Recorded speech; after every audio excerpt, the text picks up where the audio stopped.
వడ్డించేవాడు మనోడైతే బంతి చివర్లో కూర్చున్నా అన్నీ అందుతాయన్నది సామెత. ప్రభుత్వంలోనూ ఇలాంటి కీలక వ్యక్తులను ప్రసన్నం చేసుకుంటే ఇంకా తిరిగే ఉండదు. అనుకున్న పనులు అనుకున్నట్లు చకచకా జరిగిపోతాయి. ఇప్పుడు కూటమి ప్రభుత్వంలో జరుగుతోంది అదే అని చర్చించుకుంటున్నారు ప్రజలు. 108, 104 వాహనాలు, ఎమర్జెన్సీ రెస్పాన్స్ సెంటర్ నిర్వహణ టెండర్లలో ఓ అస్మదీయ సంస్థకు భారీగా లబ్ధి చేకూర్చేలా ప్రభుత్వ ముఖ్య నేతల డైరెక్షన్లో భవ్యమైన స్కెచ్ వేశారు. ఆ ప్రణాళిక కథా కమామిషేంటో చూద్దాం.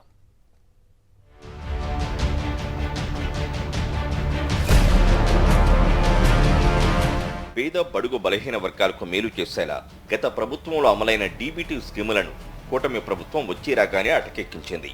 కూటమి పార్టీ నేతల జేబులు నింపి దోచుకో, పంచుకో, తిరుకో వంటి కార్యక్రమాలనే పక్కాగా అమలు చేస్తోంది.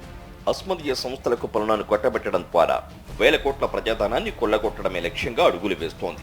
అందులో భాగంగా వైద్య ఆరోగ్య శాఖలోని 104 మొబైల్ మెడికల్ యూనిట్స్, 108 అంబులెన్సులు, ఎమర్జెన్సీ రెస్పాన్స్ సెంటర్ నిర్వహణ కాంట్రాక్టును తమ అస్మదీయ సంస్థకు కట్టబెట్టడానికి భవ్యమైన ప్రణాళిక రచించినట్లు విశ్వసనీయ సమాచారం.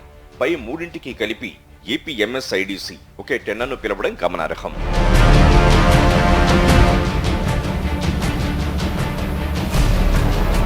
ఈ టెండరు నిబంధనలన్నీ ప్రభుత్వ పెద్దలు నిశ్చయించిన సంస్థకే కాంట్రాక్టు కట్టబెట్టేలా ఉన్నాయి.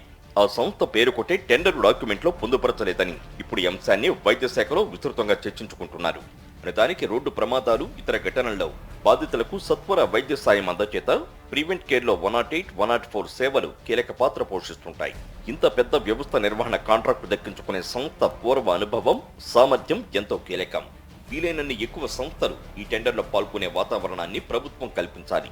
కానీ ఎంఎంయూలు నిర్వహించిన అనుభవం, సామర్థ్యం లేని సంస్థలకు కాంట్రాక్టు కట్టబెట్టడం కోసం ఇష్టమొచ్చినట్లు నిబంధనలు రూపొందించినట్లు స్పష్టమవుతోంది.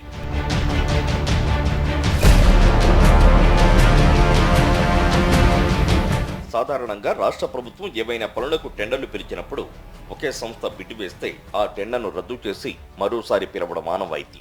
కానీ ఓ సంస్థకు కాంట్రాక్టు కట్టబెట్టడం కోసం పూర్వ అనుభవం, సామర్థ్యం కలిగిన సంస్థలు పోటీలో ఉండకుండా ఈ భవ్యమైన ప్రణాళికను రూపొందించింది రాష్ట్ర ప్రభుత్వం.